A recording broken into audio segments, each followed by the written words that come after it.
Tous les jours, des milliers de personnes se déplacent au Luxembourg pour se rendre au travail, à l'école, visiter des amis, aller faire des courses ou reçoivent des livraisons. Le Luxembourg est constamment en mouvement.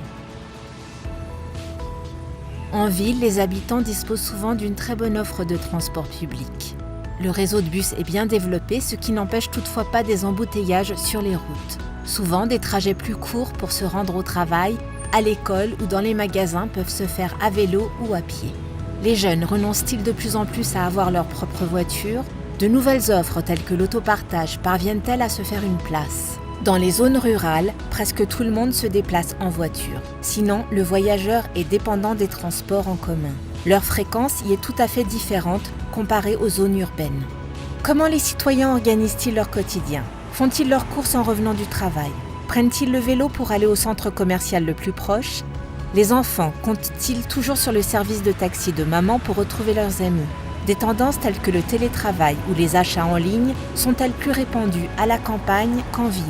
Pour planifier les transports publics, les voies pour piétons et cyclistes et les routes, des données scientifiques fiables sur les habitudes de déplacement des citoyens sont indispensables. D'où le lancement de ce sondage LuxMobile sur la mobilité. Le ministère du Développement durable et des infrastructures a besoin du soutien de la population. Pour bien planifier et réaliser des investissements judicieux, il ne suffit pas d'interroger quelques personnes ici et là sur l'ensemble du pays. Pour tenir compte des différences existant de région en région et de localité en localité, 40 000 ménages des 4 coins du pays et 45 000 frontaliers seront contactés par courrier. Les ménages et les frontaliers sont choisis au hasard. Ils peuvent participer en ligne, par courrier ou par téléphone. L'enquête se déroule en 2 étapes. Première étape, l'analyse du ménage. Quels moyens de transport a-t-il à sa disposition? Combien de personnes font partie de ce ménage et qui sont-elles?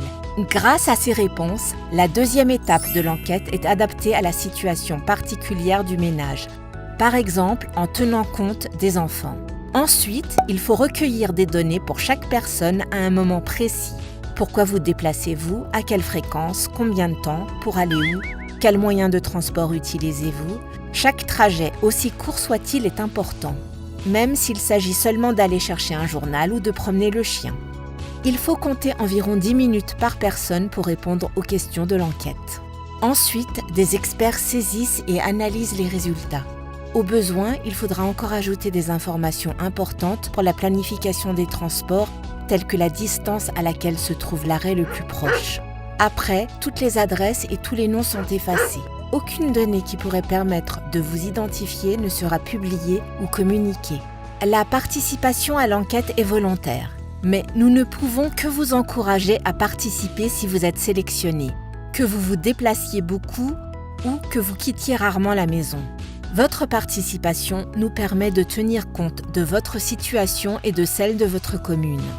Pour maintenir et développer des services en matière de mobilité, nous avons besoin d'informations claires sur l'évolution de la mobilité chez les jeunes et les plus âgés en zone urbaine et rurale. Si vous avez été sélectionné, vous recevrez une invitation de la part du ministère du Développement durable et des infrastructures. L'enquête est menée par l'Institut INFAS, Institute for Applied Social Sciences,